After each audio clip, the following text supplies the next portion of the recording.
অষ্টম শ্রেণীর শিক্ষার্থী বন্ধুরা, আজ আমি তোমাদের বাংলাদেশ ও বিশ্ব পরিচয় বইয়ের প্রথম অধ্যায় উপনিবেশিক যুগ ও বাংলার স্বাধীনতা সংগ্রামের প্রথম সৃজনশীল প্রশ্ন নিয়ে আলোচনা করব।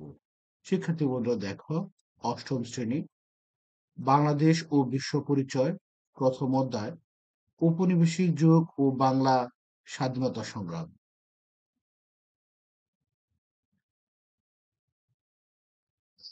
শিক্ষার্থী বন্ধুরা দেখো, সৃজনশীল প্রশ্ন এক, নবীনপুর শিক্ষা দীক্ষায় পিছিয়ে থাকার ফলে এলাকাবাসী সব ক্ষেত্রে পিছিয়ে ছিল।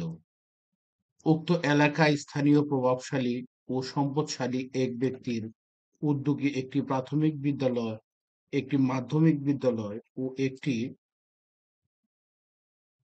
কলেজ প্রতিষ্ঠিত হয়। ধীরে ধীরে এলাকার মানুষের মধ্যে শিক্ষার আলো প্রজ্বলিত হয়। কয়েক বছরের ব্যবধানে উক্ত এলাকার মানুষ সমাজ সচেতন হয়ে ওঠে। এলাকার শিক্ষিত উন্নয়ন কর্মী রায়হানা নারী শিক্ষা, মানবাধিকার, মৌলিক অধিকার ইত্যাদি বিষয়ে এলাকাবাসীকে সচেতন করে তোলেন। শিক্ষার্থী বন্ধুরা, আমি প্রশ্নটি আবারও পড়ছি, দেখো। এখানে বলা হয়েছে, নবীনপুর শিক্ষা দীক্ষায় পিছিয়ে থাকার ফলে এলাকাবাসী সব ক্ষেত্রে পিছিয়ে ছিল। উক্ত এলাকায় স্থানীয় প্রভাবশালী ও সম্পদশালী এক ব্যক্তির উদ্যোগে একটি প্রাথমিক বিদ্যালয়, একটি মাধ্যমিক বিদ্যালয় ও একটি কলেজ প্রতিষ্ঠিত হয়। ধীরে ধীরে এলাকার মানুষের মধ্যে শিক্ষার আলো প্রজ্বলিত হয়। কয়েক বছরের ব্যবধানে উক্ত এলাকার মানুষ সমাজ সচেতন হয়ে ওঠে। এলাকার শিক্ষিত উন্নয়ন কর্মী রায়হানা নারী শিক্ষা, মানবাধিকার, মৌলিক অধিকার ইত্যাদি বিষয়ে এলাকাবাসীকে সচেতন করে তোলেন। দেখো শিক্ষার্থী বন্ধুরা, এখানে ৪টি প্রশ্ন দেওয়া রয়েছে। প্রথম কত বলা হয়েছে, ভারতে প্রথম ভাইসরয় নিযুক্ত হন কে? প্রশ্ন খতে বলা হয়েছে, বাংলা ১১৭৬ সনে এদেশে মারাত্মক দুর্ভিক্ষ দেখা দেয় কেন? গত বলা হয়েছে, উদ্দীপকে বর্ণিত পরিস্থিতির মতো ঊনবিংশ শতাব্দীতে বাংলায় কিসের উদ্ভব ঘটেছিল ব্যাখ্যা করো। প্রশ্ন হতে বলা হয়েছে, রায়হানার মতো উন্নয়ন কর্মীদের উদ্যোগের ফলেই ভারতের স্বাধীনতার পথ সুগম করে। উক্তিটির যথার্থতা নিরূপণ করো।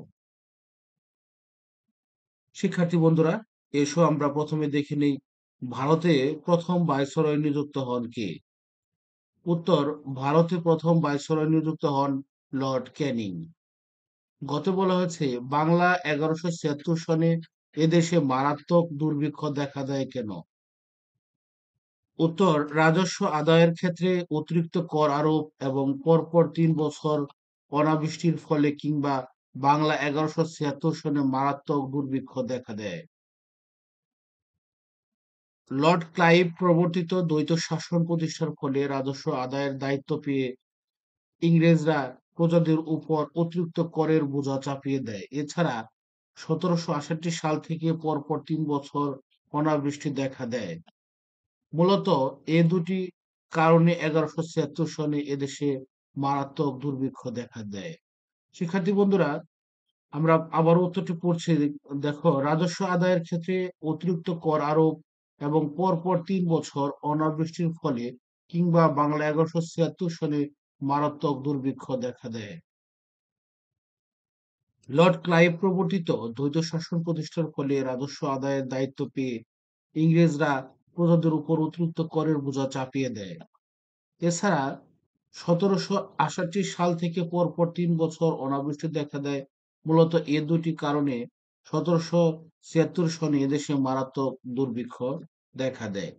শিক্ষার্থী বন্ধুরা দেখো, গতে বলা হয়েছে, উদ্দীপকে বর্ণিত পরিস্থিতির মতো ঊনবিংশ শতাব্দীতে বাংলায় কিসের উদ্ভব ঘটেছিল ব্যাখ্যা করো। উদ্দীপকে বর্ণিত পরিস্থিতির মতো ঊনবিংশ শতাব্দীতে বাংলায় কিসের উদ্ভব ঘটেছিল ব্যাখ্যা করো। আমরা যদি উত্তর দেখে নিই, চলো। শিক্ষার্থী বন্ধুরা দেখো, উদ্দীপকে বর্ণিত পরিস্থিতির মতো ঊনবিংশ শতাব্দীতে বাংলায় নবজাগরণ ঘটেছিল। কি হয়েছিল? উদ্দীপকে বর্ণিত পরিস্থিতির মতো ঊনবিংশ শতাব্দীতে বাংলায় নবজাগরণ ঘটেছিল। ১৭৫৭ সালে পলাশীর যুদ্ধের পর ইংরেজরা এদেশের শাসন কাজে তাদের আধিপত্য বিস্তার করতে শুরু করে। ১৭৫৭ সালে পলাশী যুদ্ধের পর ইংরেজরা এদেশের শাসন কাজে তাদের আধিপত্য বিস্তার করতে শুরু করে। শাসন পাকাপোক্ত করার জন্য তারা দেশীয়দের মধ্য থেকে ইংরেজি শিক্ষায় শিক্ষিত অনুগত শ্রেণী তৈরিতেও মনোযোগ দেয়। কি করে তারা? শাসন পাকাপোক্ত করার জন্য তারা দেশীয়দের মধ্য থেকে ইংরেজি শিক্ষায় শিক্ষিত অনুগত শ্রেণীর তৈরিতেও মনোযোগ দেয়। এতে আধুনিক শিক্ষার সংস্পর্শে স্থানীয় মানুষের মধ্যে নবচেতনাও জাগ্রত হয়। এতে কি হয়? এতে আধুনিক শিক্ষার সংস্পর্শে স্থানীয় মানুষের মধ্যে নবচেতনাও জাগ্রত হয়। এছাড়া এছাড়া ইংরেজদের প্রতিষ্ঠিত বিভিন্ন শিক্ষা প্রতিষ্ঠানকে কেন্দ্র করে মানুষের মধ্যে নতুন চেতনার স্ফোরণ ঘটতে থাকে, যা বাংলায় নবজাগরণের সূচনা করে। শিক্ষার্থী বন্ধুরা, এরপর দেখো বলা হয়েছে উদ্দীপকে নবীনপুর এলাকায় স্থানীয় প্রভাবশালী ও সম্পদশালী এক ব্যক্তির উদ্যোগে একটি প্রাথমিক বিদ্যালয়, একটি মাধ্যমিক বিদ্যালয় ও একটি কলেজ প্রতিষ্ঠিত হয়। এছাড়া এলাকার শিক্ষিত উন্নয়ন কর্মী রায়হানা নারী শিক্ষা, মানবাধিকার, মৌলিক অধিকার ইত্যাদি বিষয়ে এলাকাবাসীকে সচেতন করে তোলে। রায়হানা কি করে?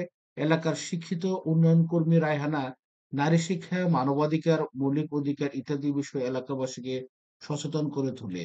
এ পরিস্থিতির সাথে ঊনবিংশ শতাব্দীর বাংলা নবজাগরণের মিল পাওয়া যায়। এই পরিস্থিতির সাথে ঊনবিংশ শতাব্দীর বাংলার নবজাগরণের মিল পাওয়া যায়। তো শিক্ষার্থী বন্ধুরা, এরপরে দেখো বলা হয়েছে প্রশ্নগত বলা হয়েছে রায়হানার মতো উন্নয়ন কর্মীদের উদ্যোগের ফলই ভারতের স্বাধীনতার পথ সুগম করে। উক্তিটির যথার্থতা নিরূপণ করো। কি বলা হয়েছে? রায়হানার মতো উন্নয়ন কর্মীদের উদ্যোগের ফলেই ভারতের স্বাধীনতার পথ সুগম করে। উক্তিটির যথার্থতা নিরূপণ করো। তো শিক্ষার্থী বন্ধুরা দেখো, আহ, আমরা উত্তরটি যদি বলি তাহলে আমরা কিন্তু বলতে পারি রায়হানার মতো উন্নয়ন কর্মীদের উদ্যোগের ফলেই ভারতের স্বাধীনতার পথ সুগম করে। উক্তিটি যথার্থ। কি বলা হয়েছে? রায়হানার মতো উন্নয়ন কর্মীদের উদ্যোগের ফলেই ভারতের স্বাধীনতার পথ সুগম করে। উক্তিটি যথার্থ। ঊনবিংশ শতাব্দীতে ব্রিটিশ শাসকদের শোষণের ঊনবিংশ শতাব্দীতে ব্রিটিশ শাসকদের শোষণের বেড়াজাল ছিন্ন করে নবজাগরণ উন্মেষ ঘটাতে কিছু শিক্ষিত ও সংবেদনশীল মানুষ এগিয়ে আসেন। সমাজের অনাচার নিয়ে আত্মসমালোচনার পাশাপাশি শাসকদের অবিচারের বিরুদ্ধেও তারা কঠোর ভাষায় সমালোচনা মুখর হন। তাদের নির্দেশিত পথেই ভারতের স্বাধীনতা অর্জিত হয়। উদ্দীপকে একজন উন্নয়ন কর্মী হিসেবে রায়হানা এলাকাবাসীকে নারী শিক্ষা, মানবাধিকার, মৌলিক অধিকার ইত্যাদি বিষয়ে সচেতন করে তোলেন। রায়হানার মতোই রাজা রামমোহন রায়, ঈশ্বরচন্দ্র বিদ্যাসাগর, ধীরজু প্রমুখ ব্যক্তিত্ব মুক্ত মনে জ্ঞান চর্চার সূত্রপাত ঘটান, যার ফলে স্বাধীনতার আকাঙ্ক্ষা ও গণতান্ত্রিক অধিকার বোধের উন্মেষ ঘটে। এর সূত্র ধরে সশস্ত্র বিপ্লবী সংগ্রামের মাত্রা বাড়তে থাকে। মুসলমানদের জন্য স্বতন্ত্র রাজনৈতিক দল প্রতিষ্ঠিত হয়। এর সূত্র ধরে কি হয়? এর সূত্র ধরে সশস্ত্র বিপ্লবী সংগ্রামের মাত্রা বাড়তে থাকে। মুসলমানদের জন্য স্বতন্ত্র রাজনৈতিক দল প্রতিষ্ঠিত হয়। এ ধরনের নিরবিচ্ছিন্ন ও ধারাবাহিক আন্দোলনের ফলস্বরূপ ব্রিটিশ উপনিবেশিক শাসনের অবসান ঘটে এবং ১৯৪৭ সালে ভারতবর্ষ স্বাধীন হয়। সামগ্রিক আলোচনা পরিপ্রেক্ষিতে বলা যায় রায়হানার মতো উন্নয়ন কর্মীদের নবজাগরণ ভারতবর্ষের স্বাধীনতা অর্জনে ভূমিকা রাখে। কি বলা যায়? সামগ্রিক আলোচনা পরিপ্রেক্ষিতে বলা যায় রায়হানার মতো উন্নয়ন কর্মীদের নবজাগরণ ভারতবর্ষের স্বাধীনতা অর্জনে ভূমিকা রাখে। তো শিক্ষার্থী বন্ধুরা, আজ আর নয়, আবার কথা হবে পরবর্তী ক্লাসে। ধন্যবাদ।